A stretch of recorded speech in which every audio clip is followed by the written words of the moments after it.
ये जो हृदय विदारक घटना हुई है, इससे सभी मानवता प्रेमी लोगों को पूरे विश्व के भर में, केवल भारत की बात नहीं करते हम लोग, केवल हिंदू की बात नहीं, जो भी मानवता के प्रेमी हैं, जो इंसान हैं, वास्तव में इंसानियत शर्मसार हुई है। ये हमला इंसानियत पर है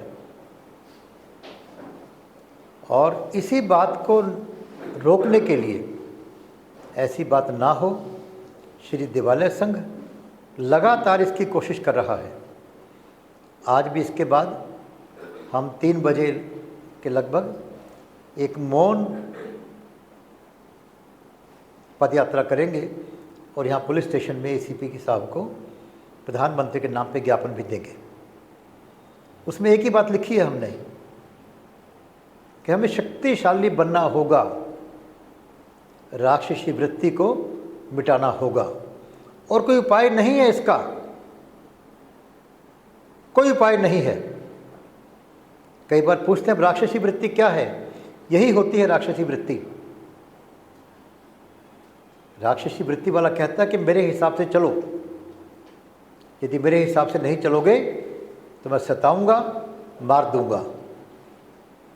उसका इलाज क्या है? इतिहास के गर्भ में प्रश्न भी छुपे होते हैं और इतिहास सबसे बड़ा शिक्षक भी है। एक बार मैंने पहले कहा था यहाँ पर कि मूर्ख कौन है जो इतिहास से शिक्षा नहीं लेता। इतिहास में ऐसे एग्जाम्पल नहीं आती कि कोई राक्षसी प्रवृत्ति का व्यक्ति समझाने से मान गया हो। कोई एग्जाम्पल नहीं है। चाहे वो रावण था, जिसको उसके नाना, उसके मंत्री, उसकी पत्नी, हनुमान जी जैसे विद्वान, अंगद जैसा दोस्त का मित्र का बेटा, सभी समझा रहे हैं पर नहीं मानता। हिरण्यकशिपु, उनका बेटा समझा रहा है उनको, नहीं मानता। दुर्योधन, स्वयं कृष्ण भगवान समझा रहे हैं, नहीं मानते। इसको तो मिटाना ही होगा, राक्षसी वृत्ति को मिटाना ही होगा और उसका एकमात्र उपाय है कि हमें शक्तिशाली बनना होगा।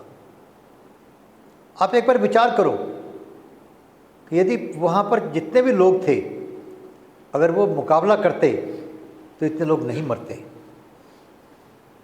नहीं मरते इतने लोग। चोर के पाँव नहीं होते, वो तो मार के भागना चाहता है।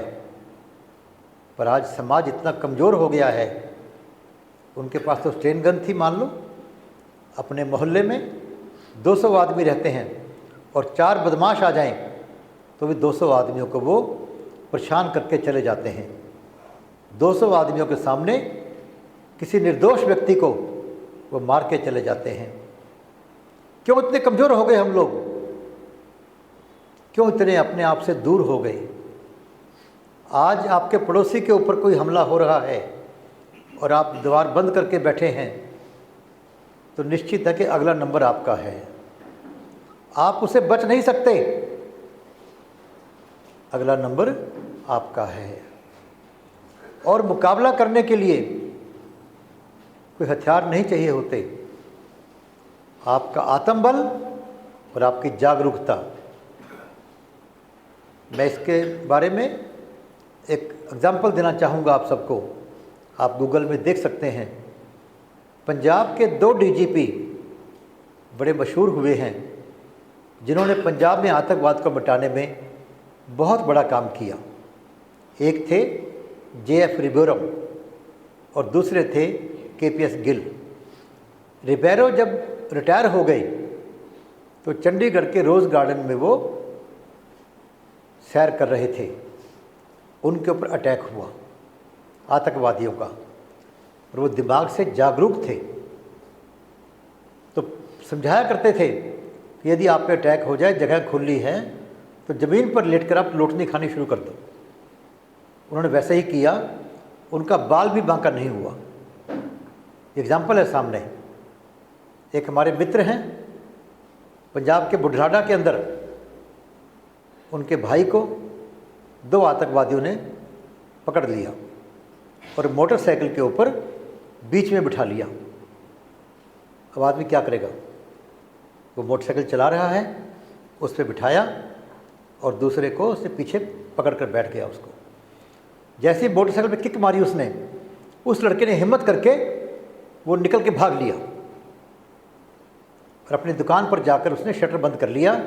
गोलियां चली, वो बच गया। हम तो भागने की हिम्मत भी नहीं करते। जो मारने आया है वो आपके हाथ जोड़ने से आपको छोड़ेगा नहीं। और देखिए, इतिहास के अंदर नाम लिखा है किसी का, तो शहीदों का ही नाम लिखा गया है। भगत सिंह और सुखदेव आज मरे नहीं हैं। चंद्रशेखर आज़ाद, अशफाक उल्लाह आज भी जीवित हैं। केवल किताबों में नहीं, हम सबके दिलों में भी जीवित हैं। हम कमज़ोर क्यों हो गए? कभी आप गुरबानी में सुनेंगे, जब भी वो अरदास करते हैं तो जिन जिन लोगों ने कुर्बानी दी है सबको याद करते हैं। वो गुरु गोविंद सिंह जी के पिताजी को भी नहीं, बच्चों को भी, साहिबजादों को भी, बंदा वीर बैरागी को भी। तो एक मन में जज्बा आता है बहादुर बनने का। पर हमने क्या किया कि शहीदों की चिताओं पर लगेंगे हर वर्ष मेले, बस उनकी याद में बाकी यही निशान होगा, बस यही होगा। साल आएगा, मेला लगाएंगे, 2 मालाएं चढ़ाएंगे, काम खत्म। उन्हें क्यों नहीं घर में लगाकर उनकी फ़ोटो रखते? क्यों नहीं बच्चों को प्रेरणा मिले कि मैं भी वैसा बनूं? क्यों नहीं करते हम लोग? क्यों नहीं प्रतिदिन ऐसी बातों को घर में दोहराते नहीं कि भाई यदि जीवित रहना है तो मरना सीखो, यदि जीवित रहना है तो मरना सीख लो। और जिन्होंने मरना सीख लिया वही इतिहास में जिंदा हैं आज। केवल 2 लोगों के नाम इतिहास के अंदर हैं और आपके दिलों के अंदर हैं, शहीदों के या जिन्होंने समाज के लिए कुछ किया हो, संत के रूप के अंदर। संत भी आपको इस काल की नगरी से छुड़वाने आते हैं। ये काल की नगरी है। काल कभी नहीं चाहता कि मेरी नगरी की आत्माएं वैकुंठ में जाएं, जन्म मरण के बंधन से छूट जाएं। तो भगवान संतों को भेजते हैं और संत नाना प्रकार के कष्ट उठाकर हम सबको राम के नाम से जोड़ने का प्रयास करके इस काल कोठरी से बाहर निकलने का रास्ता दिखाते हैं। इसी प्रकार शहीद हमें बताते हैं कि तुम अगर देश के लिए, मानवता के लिए कुछ करोगे तो मरोगे नहीं। सब डरते हैं मरने से। अरे वो तो हमेशा के लिए जीवित रहने का मार्ग दिखा रहे हैं आपको, दिखा रहे हैं आपको। पर हमने कह दिया शहीदों की चिताओं पर लगेंगे हर वर्ष मेले, बस वतन पर मिटने वालों का बाकी यही निशान होगा और कुछ नहीं होगा। जिस चीज़ को प्रतिदिन याद करना चाहिए, राम के नाम को कब याद करना चाहिए? प्रति क्षण। सांस आए तो राम का नाम आए, दिन आए तो बच्चों को पता लगे कि मानवता के लिए, देश के लिए इन लोगों ने जान की बाजी दी है, तो आज वो जिंदा हैं। वीर हकीकत छोटी सी उम्र के अंदर चले गए थे, पर आज भी वो जिंदा हैं। जिक्र करेंगे क्या? और यदि मानवता का काम नहीं किया, राम का नाम नहीं लिया, तो और कोई करने वाला काम नहीं है भाई। पशु में हमारे में कोई फ़र्क नहीं है, और सारे काम पशु करते हैं। खाते पीते पशु भी हैं, बच्चे पशु भी पैदा करते हैं। कौन सा काम एक्स्ट्रा कर सकते हैं हम लोग? केवल यही बात कि राम के नाम को आना और मानवता के कल्याण के लिए काम करना। यदि हम 2 काम नहीं करते तो फिर हम मानव होने का, इंसान होने का, कहलाने का हक रखते हैं क्या? विचार करो। यदि आज हम कहीं इकट्ठे हैं और 4 बदमाश आ जाए, तब इकट्ठे मिलकर उनसे लड़ सकते हैं? हर व्यक्ति डरता है कि मुझे ना मार दे। अरे भाई, तुमको भी मारेगा वो, क्योंकि उनकी बाकियों से कोई वैर नहीं है। मान लो वहाँ कोई झगड़ा हुआ होता किसी 2 लोगों का, किसी दुकानदार से किसी और से, वो मारकाट अलग बात थी। वो तो किसी से वैर ही नहीं है। राक्षसी वृत्ति के लोगों को तो निरपराध लोगों को मारकर ही उनको खुशी मिलती है, और ऐसे लोगों का इलाज उनको समाप्त करना ही होता है। और उसके लिए हम सबको शक्तिशाली बनना ही एक इलाज है। हम मौन व्रत रखकर क्या करते हैं? उनकी आत्मा को शांति मिले, उनके परिवार को शक्ति मिले, हमारी सरकार को शक्ति मिले कि वो इसका बदला ले सके और आगे से ऐसा काम कर सके कि किसी की हिम्मत ना हो। पर हम क्या करेंगे? इस पर विचार करना अधिक आवश्यक है कि मेरी ड्यूटी क्या बनती है। कल को ऐसी किसी स्थिति के अंदर मैं हूँ तो मैं क्या करूँगा? क्या मैं लोगों में जोश भर सकता हूँ? क्या मैं कुछ मुकाबला करने की कोशिश कर सकता हूँ? वही करेगा जब यहाँ से शक्तिशाली होगा और यहाँ से जो जागरूक होगा, चेतन होगा। हम श्री दिवालय संघ के द्वारा क्या कर रहे हैं? श्री दिवालय संघ का एक लाइन में उद्देश्य बताना हो तो क्या है? हम शक्तिशाली बनेंगे, राक्षसी वृत्ति को समाप्त करेंगे। और हमारा एक लाइन में उद्देश्य पूरा आ जाता है। फिर प्रश्न पैदा होता है कि राक्षसी प्रवृत्ति वाला कौन है और शक्तिशाली कैसे बने। पहले पता होना चाहिए कि क्या हमें शक्तिशाली बनने की आवश्यकता है या नहीं है। विचार करना चाहिए। यदि भाई शक्तिशाली नहीं बनोगे तो इसी प्रकार निर्दोष रूप में आपके भाई बहन मारे जाते रहेंगे और कब आपका नंबर आ जाए कोई गारंटी नहीं है इसकी, कुछ पता नहीं है इसका, क्यों हर जगह पर पुलिस आपके साथ में खड़ी नहीं हो सकती। तो हमारे को शक्तिशाली बनना ही इसका उपाय है।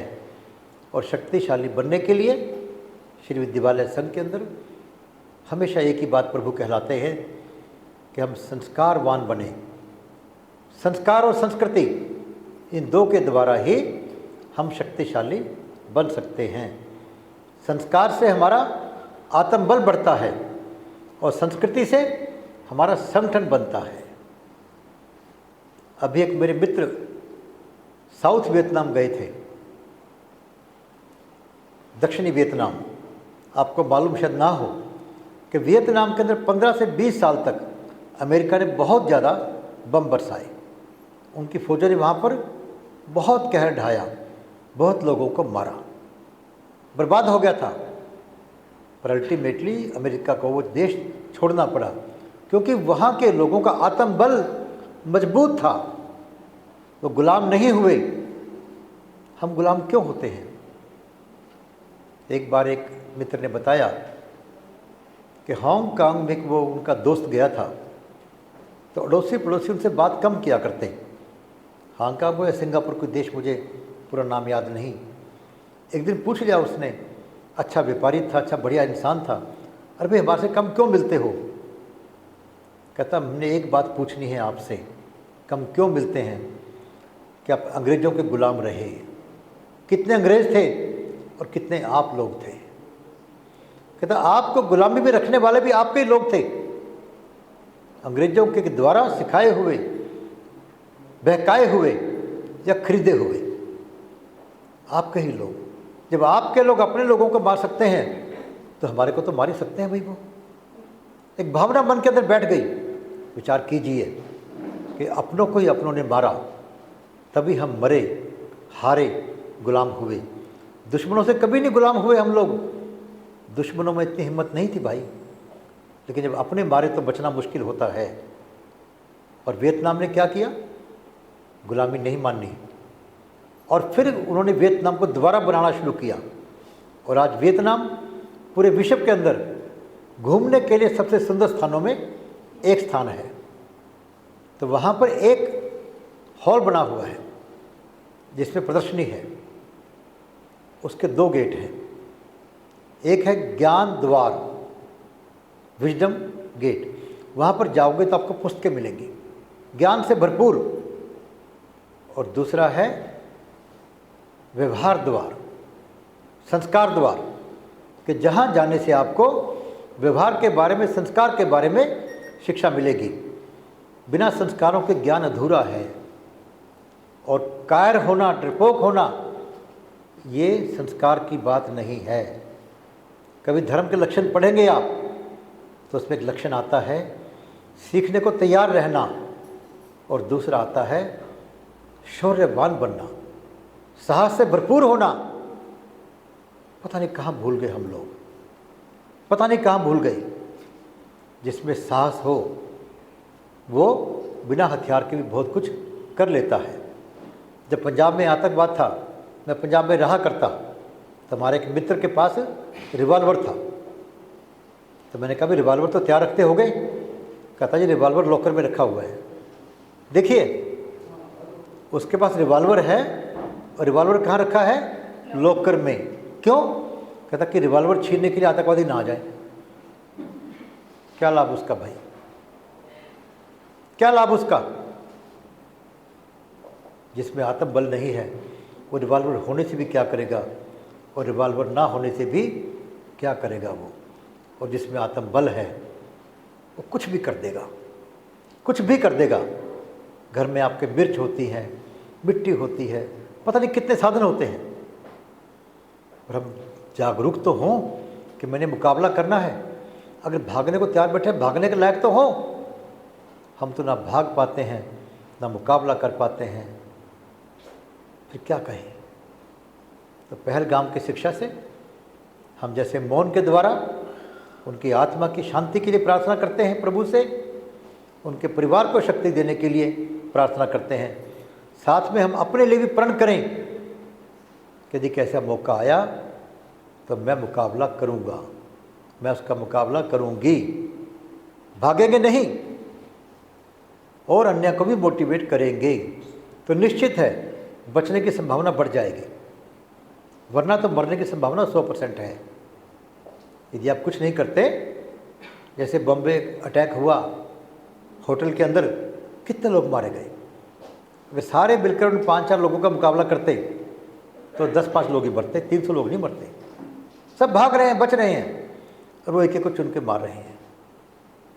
जैसे कहावत आती है कि किसी को चोर मिल गया, लूटने घर में आ गया, तो लोगों ने कहा भी लूट के ले गए चोर, क्या बात हुई? कहता जी क्या करें, मैं और बापू अकेले, चोर और लाठी 2 जने।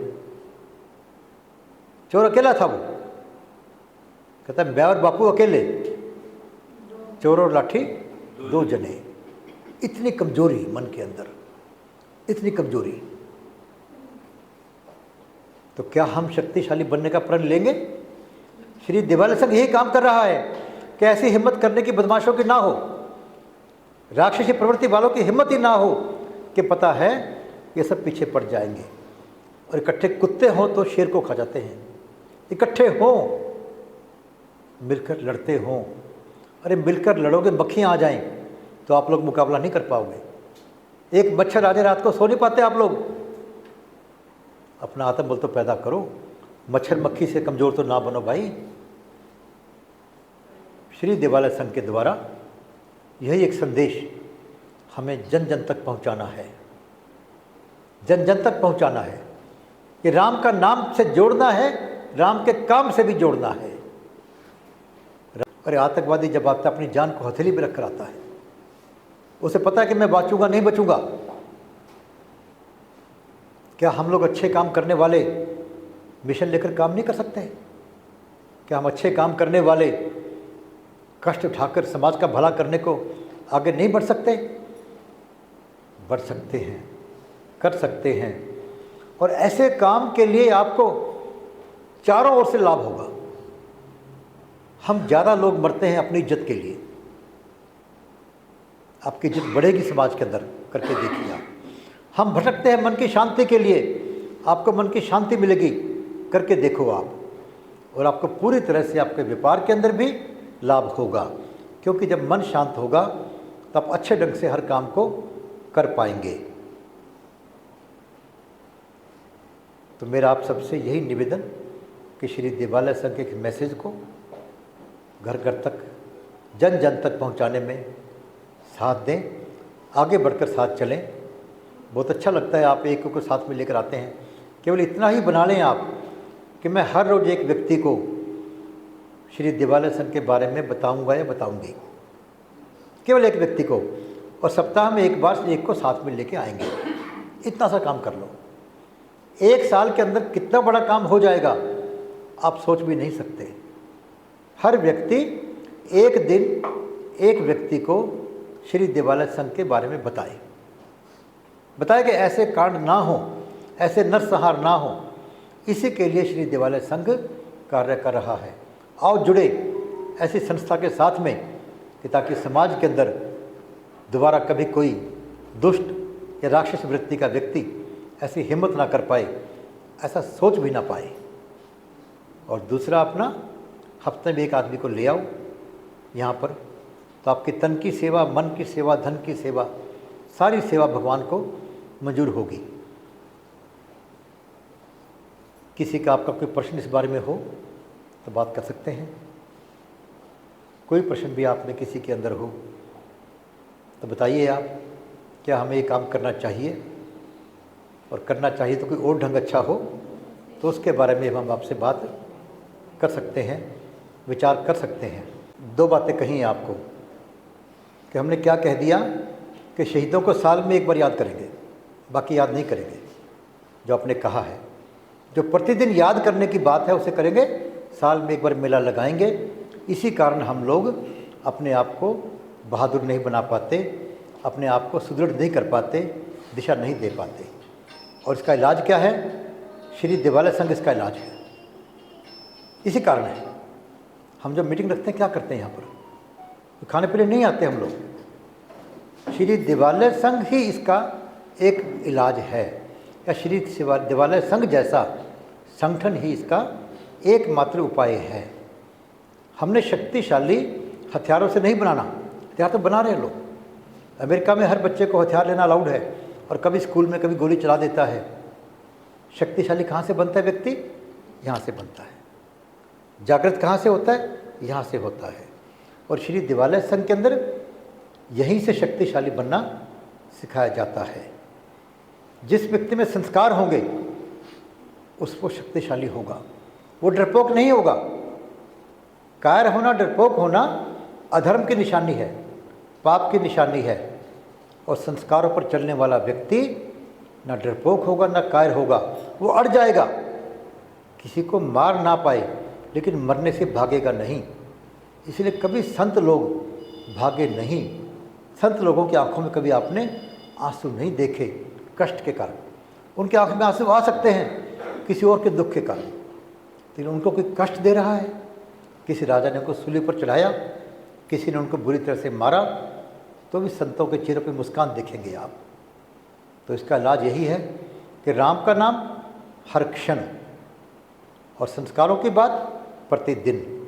जैसे हम नहाते हैं प्रतिदिन, अगर ना नहाएंगे तो मैल चढ़ जाएगा शरीर के ऊपर। इसी प्रकार यदि हमें अपने आप को शक्तिशाली बनाना है, आत्मबल से भरपूर बनाना है, तो प्रतिदिन इस पर विचार करना होगा। प्रतिदिन कि मुझे जन्म क्यों मिला, मेरा कर्तव्य क्या है, मैं गुलामी से आज़ाद कैसे हुआ, या मानवता के रूप के अंदर, इंसान के रूप के अंदर मेरा कर्तव्य क्या है। ये याद रखना बहुत आवश्यक है। जैसे हम व्यापार के लिए याद रखते हैं कि मुझे आज व्यापार की अपनी दुकान पर जाना है, या स्कूल कॉलेज में पढ़ने जाना है, इसी प्रकार एक प्रश्न याद रखिए आप कि इंसान के रूप में मेरा कर्तव्य क्या है। इंसान के रूप में मेरे में पशु में फ़र्क क्या है। अगर व्यक्तिगत रूप से देखें तो देखने में गिद्ध की आंख आपसे तेज, सूंघने में कुत्ते की शक्ति आपसे तेज, भागने में चीता आपसे तेज। आपके पास कौन सी शक्ति ज़्यादा है? एक ही शक्ति है, प्रभु की दी हुई ज्ञान। उससे हम क्या काम करें? कौन सा काम ऐसा करने वाला है जो कहते हैं कि 84 लाख योनि के बाद मिलता है? कौन सा काम ऐसा जो मैं कर जाऊं कि मुझे मोक्ष मिले? इसके बारे में कुछ पल तो विचार करो, तो निश्चित समझिए आप शक्तिवान बन जाएंगे। बाकी समझाना आपका कर्म हो है, वो समझे ना समझे इस पर आपका अधिकार नहीं है। अभी मैंने कहा था कि दुर्योधन को कौन समझा रहा है? क्या आप कृष्ण भगवान से बड़े ज्ञानवान हैं? नहीं हैं। उनसे बड़े शक्तिवान हैं? नहीं हैं। वो खुद समझाने गए, नहीं समझे, लेकिन उन्होंने समझाना नहीं छोड़ा। उन्होंने कहा मैं अपना कर्तव्य करके आऊँगा। वो समझे ना समझे उसकी बुद्धि की बात, परमात्मा की कृपा की बात, आप बच्चों को, अपने अड़ोस पड़ोस को जो ड्यूटी कर रहे हैं, लेकिन ये नहीं कि हम कहेंगे नहीं, हम कह रहे हैं। समाज में कितने लोग हमारी बात सुनेंगे नहीं जानते, कितने अमल करेंगे उसमें से नहीं जानते। मैं जानता हूँ कि मैं कह रहा हूँ। मैं पूछता हूँ रजनीकांत जी से हमेशा, क्योंकि रजनीकांत जी बहुत बड़े पत्रकार हैं और बहुत मीडिया में इन्होंने काम किया है, तो पूछता हूँ भाई मेरी बात में कमी हो तो मुझे बताया करो। बस मैं इतना ही पूछता हूँ इनसे। किस किस पे क्या असर हुआ ये ना मेरे बस की बात है और ना मुझे सोचने की बात है। आप अपने कर्तव्य को करो, दूसरों में उलझ जाओगे तो अपना कर्तव्य भूल जाओगे। आप दूसरों में उलझ जाओगे तो अपना कर्तव्य भूल जाओगे।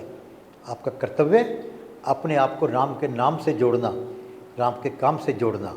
आपका कर्तव्य अपने आसपास के जो भी हैं, आपके बाल बच्चे हैं, घर में बड़े बुजुर्ग हैं, अड़ोसी पड़ोसी हैं, उनको भी ठीक रास्ते की बात कहना। बस always try to be better, not the best. ये नहीं छोड़ना। अपनी मेज पर लिख के लगा लो। आज वाकई कहा था कि मैं और अच्छा बनने की कोशिश को नहीं छोड़ूंगी। बस इतना। दिन पर दिन जब भी आपने दूसरे से मुकाबला कर लिया, आप गिर जाओगे। अभिमान और स्वाभिमान में इतना ही फर्क है। स्वाभिमान अपने आप से मुकाबला करता है, अभिमान दूसरों से मुकाबला करता है कि मैं उससे अच्छा हूँ, उससे सुंदर हूँ, उससे अमीर हूँ, उससे ज्ञानवान हूँ। स्वाभिमान तो आवश्यक है, अच्छी बात है। अभिमान बुरी बात है, गिरा देती है। स्वाभिमान आपको ऊपर उठा देता है। अपना कर्तव्य डिसाइड कर ले। वरना हम कहते हैं उसने मुझे कहा नहीं, मैं क्यों करूं? अरे वो कहे ना कहे उसकी बात है, मैं उसकी वेट क्यों करूं? मुझे लगता है ठीक है तो मैं करूंगा, तो मैं करूंगा।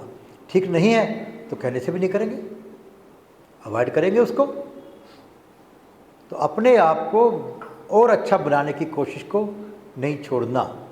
ये वाक्य लिख ले कि मैं प्रतिदिन अपने को और अच्छा बनाने की कोशिश करूंगी।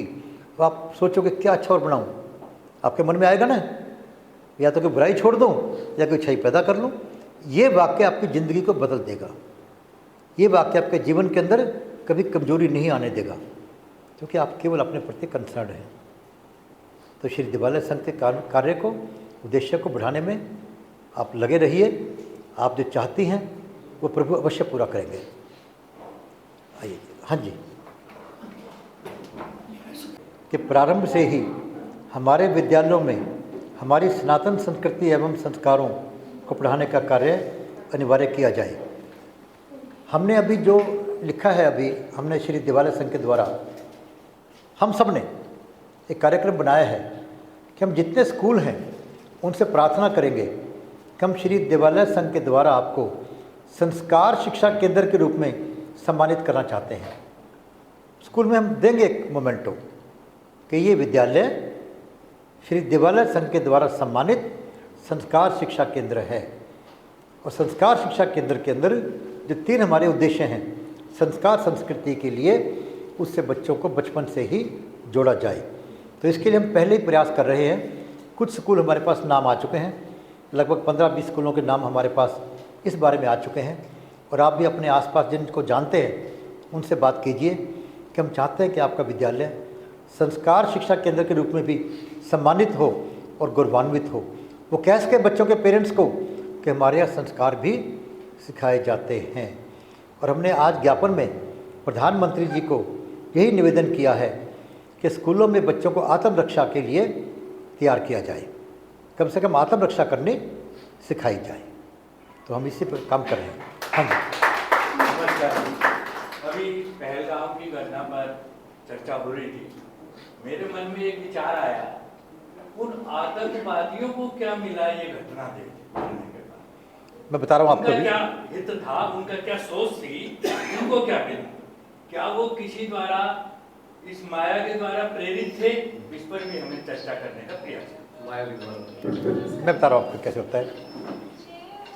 मैं कलकत्ता में जब मैनेजर था बैंक के अंदर, तो मैंने एक बार अपने स्टाफ के बच्चों से पूछा, कलकत्ता में लोग काम कम करते थे, बंगाली लोग जो वहाँ पर है ना, जनरली काम कम करते थे और वहाँ की जो पूरी इंडस्ट्री को ख़राब कर दिया। तो मैंने उनसे पूछा, तो बच्चा क्या कहता है, सुनने की बात है। उनके मन में भर दिया कम्युनिस्ट विचारधारा के लोगों ने कि तुम्हारा खून चूस कर ये पैसे वाले बने हैं, ये अमीर लोग जो बने हैं, ये इंडस्ट्रियलिस्ट जो हैं, तुम्हारा खून चूस के बने हैं, तो तुम्हारा इनका खून चूसना अच्छा कार्य हो जाएगा। तो वो कहता है कि जी मैं काम नहीं करूँगा या कम काम करूँगा तो मेरे एक भाई को नौकरी और मिलेगी। वो काम ना करके अपने भाइयों की सेवा कर रहा है, मानवता की सेवा कर रहा है। इसी प्रकार आतंकवादी वालों को पढ़ाया जाता है कि तुम इनको मारकर तुम्हारे को श्वाब मिलेगा, इनको मारने से तुम्हारे को पुण्य मिलेगा। वो पैसे के लिए काम नहीं करे सभी लोग, पैसे के लिए लोग इतना रिस्क नहीं लेते। बदमाश लोगों के अलग गैंग हैं, गुंडागर्दी के अलग गैंग मोहल्ले में होते हैं, पर उनको बचपन से सिखाया जाता है कि तू अपने धर्म की रक्षा कर रहा है, भगवान की सेवा कर रहा है, ऐसे लोगों को मारकर। पहले अंग्रेज़ों के अंदर बहुत झगड़े होते रहे, प्रोटेस्टेंट के, कैथोलिक के, वहाँ काले गोरों को लोग बहुत मारते रहे। वहाँ पर अपना अमेरिका में देखें तो कहते हैं जो काले लोग हैं वो तो पैदा ही मरने को हुए हैं, 2 पाँव के जानवर हैं। तो ऐसी जो शिक्षा दी जाती है, इसलिए शिक्षा के द्वारा ही आदमी राक्षस बन जाता है और देवता बन जाता है, संस्कारों के द्वारा। इसीलिए श्री देवालय संघ में जो संस्कारों की बात कर रहे हैं हम लोग, वो आवश्यक हैं कि इंसान राक्षस ना बने, इंसान इंसान बने। कुछ कहना बेटा आपको? हाँ। बोलो बेटा। सभी को नमस्कार। सबसे पहले मैं आपकी बात का जवाब देना चाहूँगी। और केवल वो नहीं जो मारते हैं, कृष्ण भगवान का संदेश यहाँ पर बड़ा आवश्यक है। कृष्ण भगवान ने किसको मारा?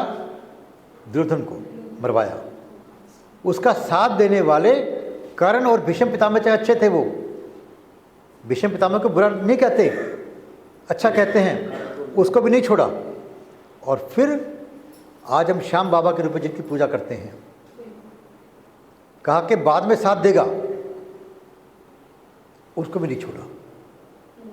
बुरा करने वाले को, बुरे का साथ देने वाले को, और कल को जो बुरे का साथ देते हैं, वहाँ तक भी कृष्ण भगवान ने किसी को नहीं छोड़ा।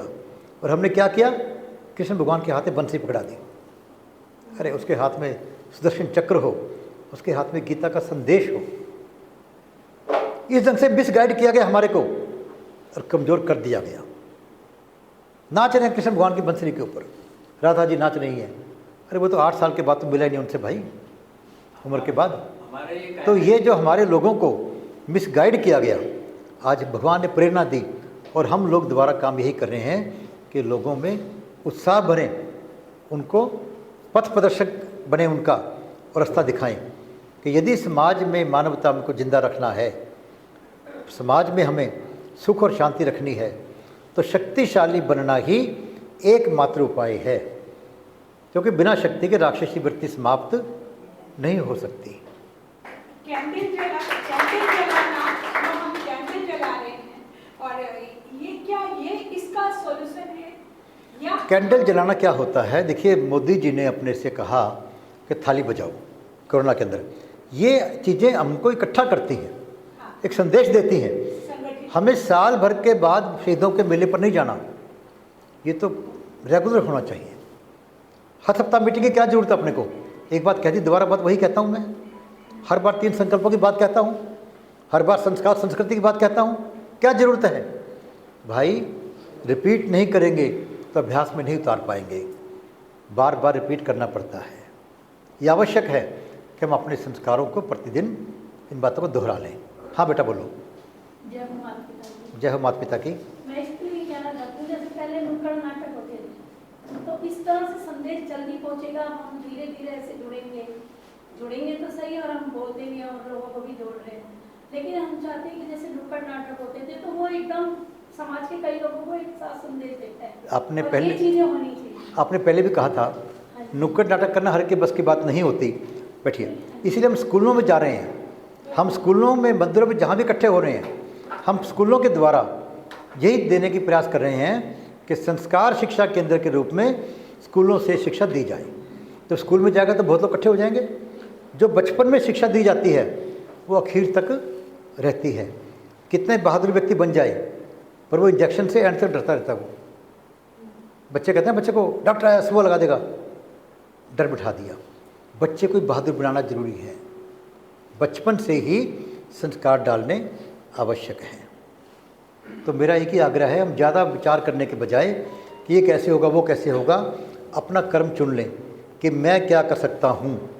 हमने इसलिए उतना काम कहा है। क्या प्रतिदिन एक व्यक्ति को कह सकते हैं हम लोग श्री दिवाली संघ के बारे में? क्या सप्ताह में एक व्यक्ति को नए को ला सकते हैं? इतना काम ही कर लो, बहुत कुछ कर लोगे आप। इतना काम कर लो तो पूरे समाज को एक साल में खड़ा कर दोगे आप।